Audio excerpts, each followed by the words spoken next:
Alors, Christian, qui se trouve justement en Ontario, euh, quels sont les secteurs qui ont le plus embauché ou qui vont le plus embaucher dans ta province après la crise de la COVID-19?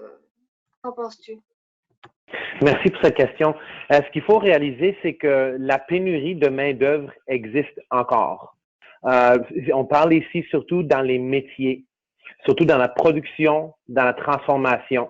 Le secteur minier n'a pas été freiné du tout.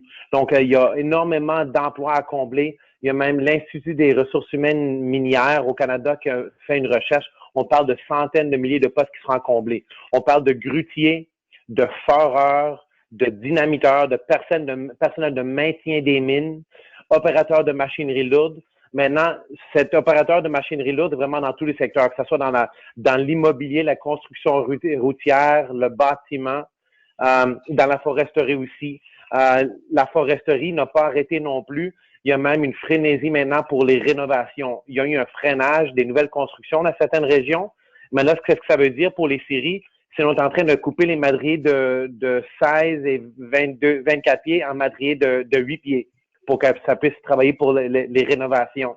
Donc, c'est vraiment ça très spécifique. Donc, les mécaniciens industriels aussi.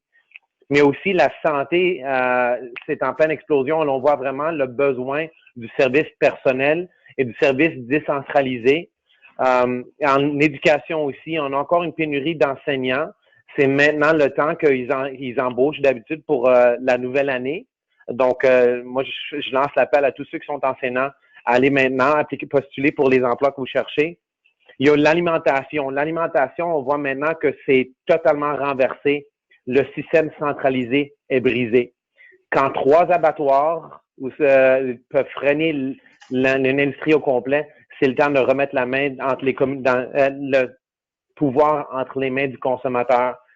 La chose qui est différente ici, c'est que maintenant, le lien se fait directement avec les producteurs, les consommateurs, ce qui veut dire que tout ce qui est technologique, tous les gens qui ont cette capacité-là de développer des réseaux informatiques pour que ça soit plus facile. Il y a donc technologie, les services juridiques et sociaux dans cette crise, justement, où ce que le gouvernement avait annoncé que les gens n'ont pas besoin de payer le loyer, ça a laissé des messages ambigus.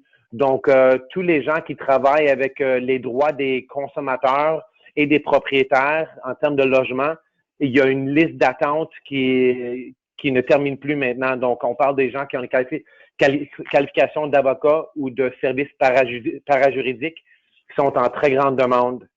Le tourisme de grand air. Donc, aller en vacances, mais loin des gens.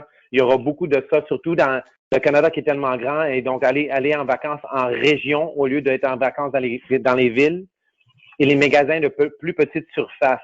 Donc, on parle maintenant qu'il y aura vraiment un besoin de service à la clientèle, mais aussi un retour du boucher, un retour de tous ceux qui manufacturent de la nourriture dans les villages. Donc, une immense opportunité pour les gens qui sont entrepreneurs. Une autre chose à mettre de l'avant, on a parlé d'emploi, mais là, ça fait 10 ans qu'on parle que 350 000 entrepreneurs qui visent la retraite au Canada.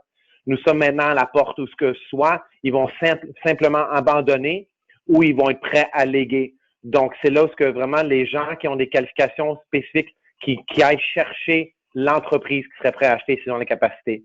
Alors, voici les opportunités. Très bien, merci Christian. Donc, bon, il en reste encore des opportunités. Donc, on n'est pas au bord non plus du déclin là.